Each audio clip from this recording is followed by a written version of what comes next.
خاک وطن رو به جای من بوسک بکن. مایلش. خیر.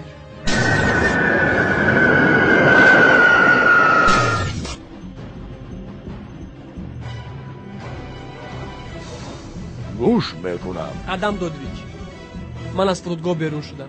پس به این گفته های چی میخوایی؟ من به این گفته هایم میخوام که مینه سرت را پاش دهم و تو را به جهنم فرستم تا اینکه در نزد خداوند به همه گناه هایت جواب بدهی.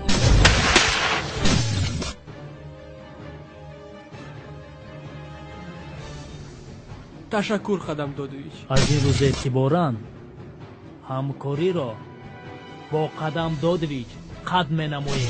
برای گناهایت در نزد قانون جواب میگویی.